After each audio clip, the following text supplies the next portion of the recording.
బతుకోవడం నియోజకవర్గంలో మహానాడు జరుపుకుంటూ ఉన్నాం.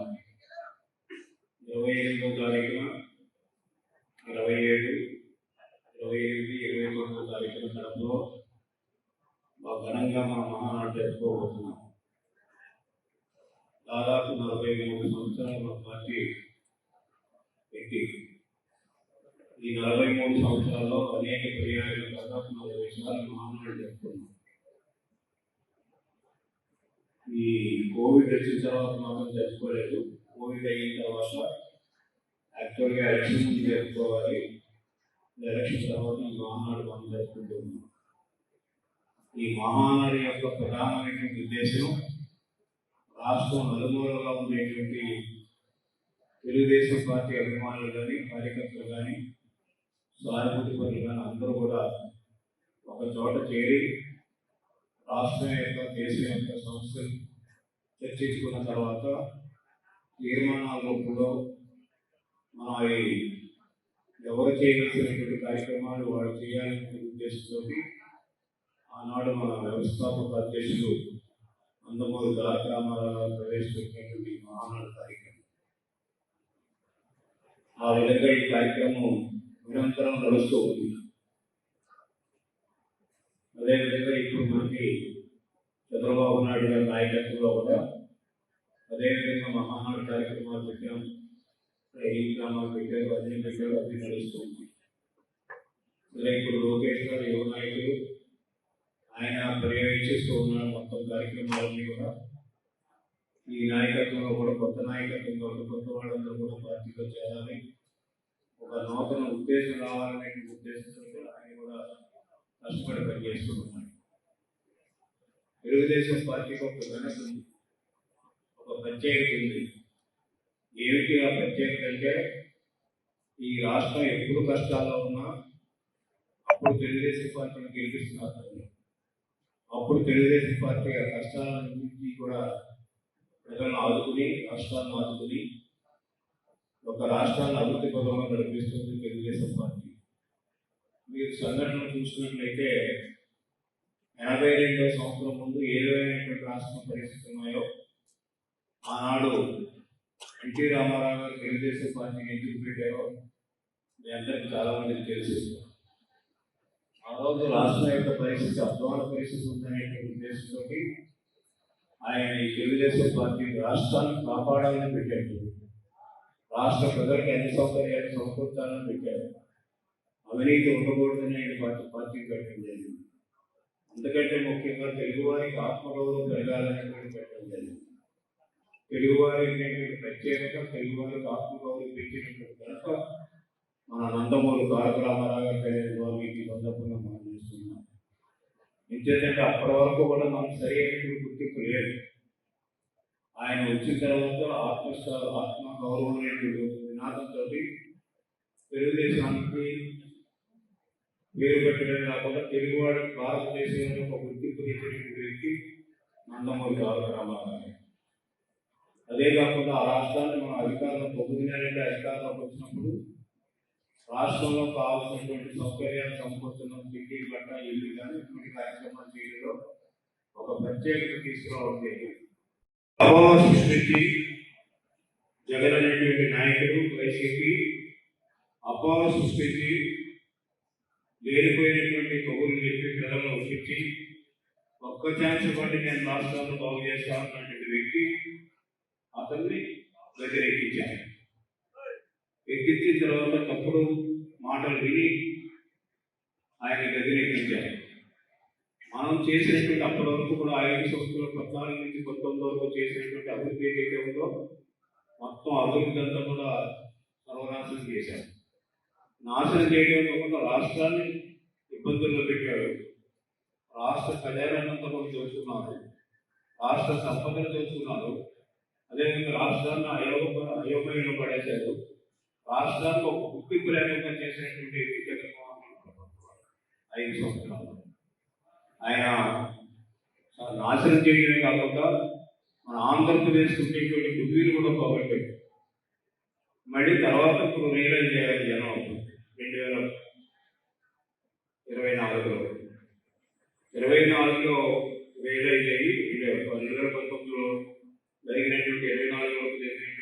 భరోసాను చూసి 24 మళ్ళీ మనం గెలిపించాం. అంటే ఈ రోజు మనం చాలా బాధ్యత కలిగినటువంటి ప్రభుత్వంగా వ్యవహరిస్తూ ఉన్నాం. అయితే జగన్ ప్రభుత్వంలో చేసినటువంటి సర్వనాశనాన్ని, ఆ నాశనాన్ని అరికట్టడమే కాకుండా దాని నుంచి మనం బయటికి తీసుకురావడమే కాకుండా బయటికి తీసుకొచ్చి మన రాష్ట్రాన్ని ఒక సమయంగా తీసుకురావాలి అనేటువంటి ఉద్దేశంతో అదే విజన్ 2047 విజన్. రాష్ట్రాన్ని ఆ విధంగా అభివృద్ధి చేయాలి. ఆనాడు చంద్రబాబు నాయుడు గారు ఉన్నప్పుడు కూడా 2020 విజన్ 2020 అని పెట్టాం. ఆ విధంగానే మన విజన్ ప్రకారం చేసాం, అన్ని సాధించాం. సాధించి ఏంటంటే కూడా తర్వాత వచ్చినటువంటి ప్రభుత్వం అవి సర్వనాశనం చేశారు. మన రాష్ట్రం యొక్క ప్రతిష్ట దెబ్బతీశారు, రాష్ట్ర అభివృద్ధిని దెబ్బతీశారు, సంక్షేమ కార్యక్రమాలు ముందుకొచ్చారు. ఈనాడు మన మీద ఉన్నటువంటి బాధ్యత చాలా క్లిష్టమైనటువంటి బాధ్యత. ఎంత క్లిష్టమైనటువంటి బాధ్యత అయినప్పుడు కూడా చంద్రబాబు నాయుడు గారు చేయగలరనేటువంటి నమ్మకంతో 2024లో బ్రహ్మాండమైనటువంటి మెజారిటీతో 161 సీట్లు ఇచ్చి మనం గెలిపించారు. దాంట్లో మన సత్యప్రభు గారు మన దివ్య అంటే కొత్తదనం వచ్చింది ఈనాడు రాజకీయాల్లో, నూతన రాజకీయం వచ్చింది. అదేవిధంగా నూతనంగా ఉన్నటువంటి చాలా మంది 50 మంది కొత్తవాడు ఈనాడు ఎమ్మెల్యేలు అందరి బాధ్యత. అదేవిధంగా పార్టీలో కూడా నేను మొదటి నుంచి చెప్పిన 2007 మహానాడు అని చెప్పాను, యువతికి సరైనటువంటి అవకాశం ఇస్తేనే ఏ పార్టీ అయినా సర్వైవ్ అవుతుంది. దాంట్లో అనుమానం లేదు. అయితే మేము అనుకున్నాం 73 సంవత్సరాలు దాన్ని మీతో పరిగెట్టారు. నేను 82లో రాజకీయాల్లో నాకు 29 సంవత్సరాలు, 23లో 83లో నేను మంత్రి అయ్యాను. ఇప్పుడు మీరు పరిగెట్టాలంటే పరిగెట్టలేదు. ఎందుకంటే ఇప్పుడు కూడా కుటుంబం అయినా రాజకీయమైన ఏ వ్యవస్థ అయినప్పుడు కూడా యూత్ని ఇన్వాల్వ్ చేయవలసినటువంటి అవసరం ఉంది. ఆ యూత్ ఇన్వాల్వ్ అయితేనే ఈనాడు భవిష్యత్తులో పార్టీకి స్థానం ఉంటుంది, ఏ కుటుంబానికి స్థానం ఉంటుంది. ఆ విధంగా తెలుసుకోండి. మీరు కుటుంబం చూడండి, ఆ కుటుంబంలో పిల్లలంటే తల్లిదండ్రులు బాగుంటూ ఉంటారు.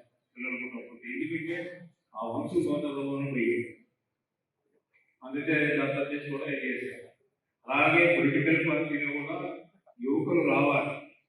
యువకులు ముందు వస్తేనే ఆ పార్టీ సర్వైవ్ అవుతుంది. అదే సిద్ధాంతం నేను 2007 సంవత్సరంలో ఆనాడు మహానాడులో నా స్పీచ్లు చెప్పారు. ఈరోజు తెలుగుదేశం పార్టీ జరుపుతున్న మినీ మహానాడు కార్యక్రమాల్లో జగన్ గారిని ఉద్దేశించి యనమల రామకృష్ణుడు గారు వాడు వీడు అని సంబోధించి మాట్లాడడం అది పూర్తిగా ఆయన వయసుకు కానీ లేకపోతే ఆయన చేసిన పదవులకు కానీ అది హుందాతనం అనిపించుకోదు. వాడు వీడు అని మాట్లాడడం అన్నది ఎవరన్నా మాట్లాడచ్చు, ఆయన్ని మాట్లాడచ్చు, లేకపోతే ప్రజెంట్ ముఖ్యమంత్రి గారిని కూడా అలాగా కించపరిచి ఎవరన్నా మాట్లాడచ్చు. కానీ ఒక రాష్ట్రానికి మాజీ ముఖ్యమంత్రి గారిని పట్టుకుని వాడు వీడు అని సంబోధించడం, ఏదో జగన్మోహన్ రెడ్డి గారి ఇంటికి 3700 కోట్లు మద్యం తాలూకు డబ్బు వెళ్ళిపోయినట్టు, అదేదో ఈయన దగ్గరుండి చూసినట్టు, ఈయన లెక్కపెట్టి ఈయన పంపించినట్టు మాట్లాడడం చూస్తుంటే ఈ రాష్ట్రంలో గత 15-20 రోజుల నుంచి వారి సొంత మీడియా కానీ లేదంటే నిన్న ముఖ్యమంత్రి గారు దెబ్బలాడినట్టుకున్నారు మంత్రుల్ని ఏదో ప్లాన్తో, వాళ్ళ మంత్రులు కానీ మాట్లాడడం చూస్తుంటే చాలా హాస్యాస్పదంగా ఉంది. ఒక ప్లాన్డ్గా ఒక అబద్ధాన్ని నిజం చేసే విధంగా 15-20 రోజులు బట్టి వాళ్ళు మీడియాలో ప్రయత్నం చేయడం చూస్తుంటే, ఎందుకంటే లిక్కర్లో ఏదన్నా అవకతవకలు జరిగాయంటే గత 2014 నుంచి 2019 వరకు జరిగిన అవకతవకలు లేదు, మొన్న 2024లో ఈ సంవత్సరంలో జరిగిన అవకతవకలు ఉంటాయి తప్పించి క్లియర్గా రికార్డెడ్గా మెన్షన్ చేయమంటే చేస్తాం. జగన్మోహన్ రెడ్డి గారి ఆధ్వర్యంలో లిక్కర్ని ఆయన ఎంకరేజ్ చేయలేదు. ఆయన మేనిఫెస్టోలోనే ఉంది, లిక్కర్ని ఎట్టి పరిస్థితుల్లోనూ నేను ఎంకరేజ్ చెయ్యను, ఈ రాష్ట్ర ప్రజల ఆరోగ్యం నాకు ముఖ్యం అని చెప్పేసి ఆయన లిక్కర్ని పూర్తిగా నిరుత్సాహపరుస్తాను, పట్టుకుంటే షాక్ కొట్టే విధంగా చేస్తాను అని చెప్పేసి ఆయన ఇంప్లిమెంట్ కూడా చేశారు జగన్మోహన్ రెడ్డి గారు. ఏ విధంగా ఇంప్లిమెంట్ చేశారంటే లిక్కర్ పట్టుకుంటే షాక్ కొట్టే విధంగా రేట్లు పెంచి ప్రజల్ని లిక్కర్ తాగకుండా నిరుత్సాహపరిచి లిక్కర్ క్వాంటిటీ తగ్గించి కన్జ్యూమ్ చేసే క్వాంటిటీ కూడా తగ్గించి తద్వారా యాక్చువల్గా నష్టం వస్తుంది. ఈయన షాక్ కొట్టేలాగా రేట్లు పెంచుతా అన్నారు, పెంచారు. తద్వారా వేలాది కోట్లు రాష్ట్రానికి ఆదాయం కూడా పెంచడం కూడా జరిగింది జగన్మోహన్ రెడ్డి గారు. గతం కన్నా ఆదాయం ఎక్కువ వచ్చింది, కన్జ్యూమ్ చేయడం తగ్గింది. అంటే ఇది జగన్మోహన్ రెడ్డి గారు స్కామ్ చేసినట్ట. మొన్నటికి మొన్న ఎలక్ట్రిసిటీ కొండంలో ₹2 చిల్లరకి జగన్మోహన్ రెడ్డి గారు కొంటే అదేదో స్కామ్ చేసినట్టు మాట్లాడారు. మరి నిన్న వచ్చేసరికి ₹4.80 చంద్రబాబు నాయుడు కొంటే ఈ రాష్ట్ర ప్రజలు నెత్తిన 15 ఏళ్ల పాటు భారం వేస్తే అదేదో గొప్ప పని చేసినట్టు ట్యాక్ట్ఫుల్గా ప్రచారం చేస్తున్నారు. మరి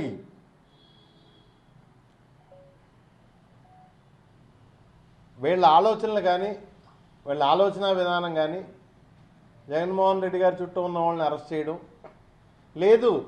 ఈరోజు రాష్ట్రంలో సుమారు 12,000 నుంచి 13,000 కేసులు వైఎస్ఆర్ కాంగ్రెస్ పార్టీ నాయకుల మీద కార్యకర్తల మీద పెట్టి వేధించడం.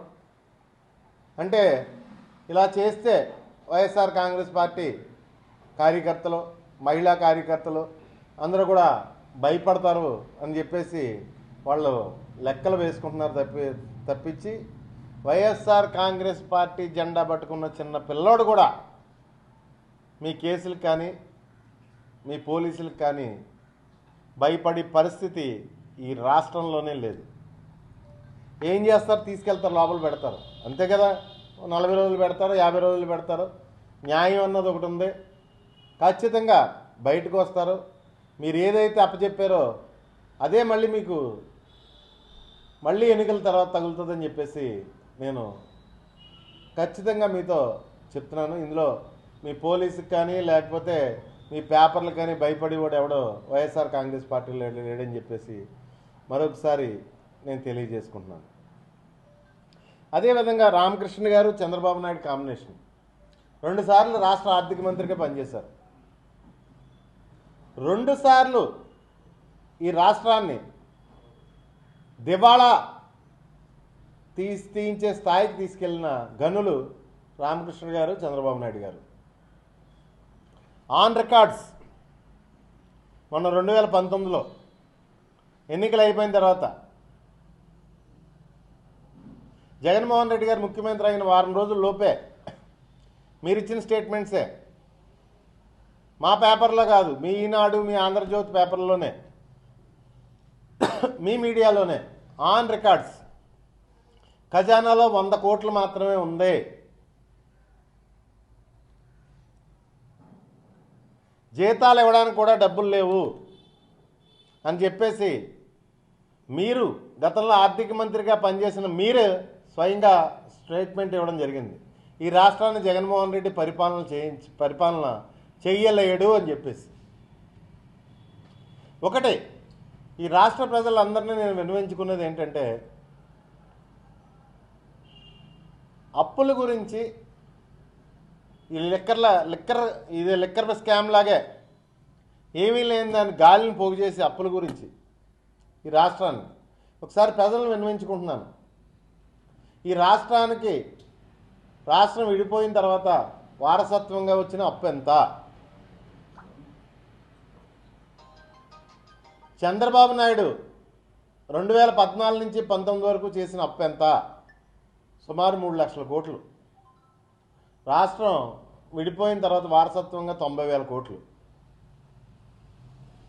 3 లక్షల కోట్లు అప్పుడు అప్పు చేసి కనీసం ఒక్క సంక్షేమ పథకం కానీ, తన ఎన్నికల్లో ఇచ్చిన హామీలు కానీ ఏమీ కూడా అమలు చేయలేదు. ఒక్కటి కూడా అమలు చేయలేదు.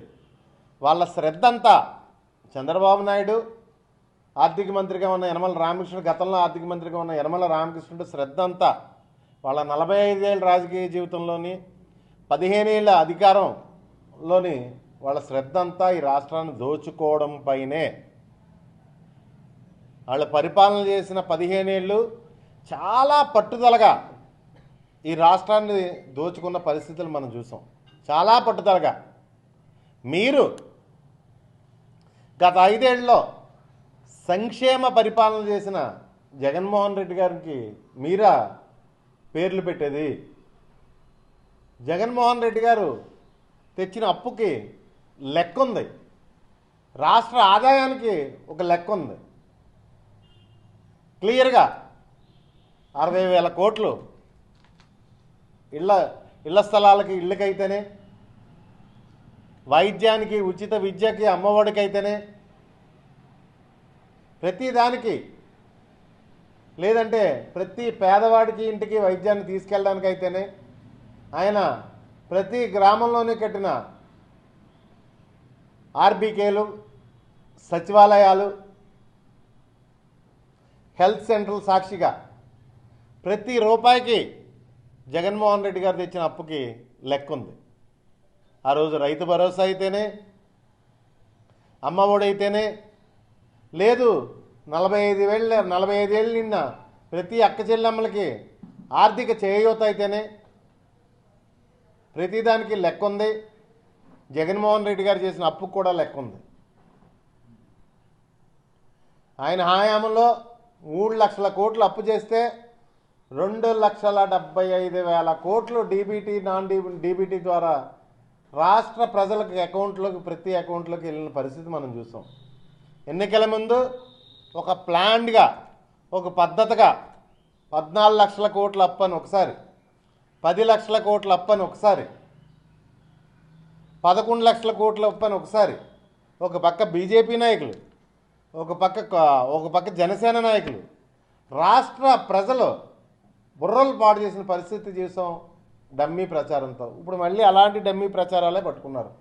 లెక్కర్ స్కామ్ అని చెప్పేసి 3,700 కోట్లు జగన్ గారు ఇంటికి వెళ్ళింది, మేమే లెక్కడి పంపించామని యనమల రామకృష్ణ గారు జగన్ గారిని ఏకవచనంతో మాట్లాడడం, ఒక మాజీ ముఖ్యమంత్రి గారిని పట్టుకుని ఏకవచనంతో మాట్లాడడం. మీ వయసు ఏంటి? మీ సంస్కారం ఏంటి? ఇదంతా నాకేం అర్థం కావట్లేదు. ఈ రాష్ట్రంలో జరిగే పరిపాలన ఏంటి? దయచేసి మీ వ్యాఖ్యలు, వాడు వీడు అని మాట్లాడిన వ్యాఖ్యలు దయచేసి మీరు వెనక్కి తీసుకోవాలని చెప్పేసి నేను మిమ్మల్ని కోరుతున్నాను. అదేవిధంగా ఈ రాష్ట్ర ప్రజలందరినీ కూడా తెలుగుదేశం పార్టీ విషయంలో జాగరూకతగా ఉండాలి అని చెప్పేసి, లేని గాలి పోగేసి ప్రజల మీద, ప్రజల మైండ్ సెట్తో ఆడుకోవడం తెలుగుదేశం పార్టీకి, వారి మీడియాకి ఒక అలవాటు కింద మారిపోయింది. ప్రతి ఒక్కరు కూడా కొన్నిసార్లే మోసపోవచ్చు, అస్తమాను మోసపోరని చెప్పేసి. ఎందుకంటే వాళ్ళు ఎవరి మీదన్నా బురద జల్లాలంటే ఒక 1-2 నెలల ముందు నుంచి ప్లాన్ చేస్తారు, కూడబలుక్కుంటారు, దాని మీద వర్క్ చేస్తారు. ఈ లిక్కర్ స్కామ్ కూడా అలాంటిదే. మీరు రాజకీయంగా వేధించాలనుకుంటున్నారు, వేధించండి. ఇందులో మీ వేధింపులకి ఎవడో భయపడేవాడు లేడు. మా వైఎస్ఆర్ కాంగ్రెస్ పార్టీ చిన్న పిల్లలు కూడా, జెండా పట్టుకున్న చిన్న పిల్లడు కూడా మీ వేధింపులకు భయపడేవాడు లేడు. మీకు అవకాశం ఉంది కాబట్టి జైల్లో పెడతారా? పెట్టుకోండి. ఉంటాం, 40 రోజులు ఉంటాం, 50 రోజులు ఉంటాం, వస్తాం కదా, లోపల ఉండిపోం కదా, బయటికి అయితే వస్తాం కదా. ఖచ్చితంగా వాటికి సమాధానం చెప్తాం. మరొక్కసారి ఈ రాష్ట్ర మాజీ ఆర్థిక మంత్రి మాటలు కానీ లేకపోతే ఈ రాష్ట్ర అప్పుల విషయంలో కూడా ప్రజలు దయచేసి నిజాలు తెలుసుకోవాలని చెప్పేసి ఈ రాష్ట్ర ప్రజానీకాన్ని విన్నవించుకుంటున్నాను. ఈ వేధింపుల రాజకీయం అన్నది ఈ రాష్ట్రంలో ప్రజలందరికీ తెలుసు. ఏం జరుగుతుందో ఈ రాష్ట్రంలో రెడ్ బుక్ రాజ్యాంగం ఏ రకంగా నడుపుతున్నారో ఈ రాష్ట్ర ప్రజలందరికీ తెలుసు. ఇండియా పాకిస్తాన్ ఉద్రిక్తతలపై లేటెస్ట్ అప్డేట్స్ కోసం డౌన్లోడ్ చేసుకోండి RTV లైవ్ యాప్.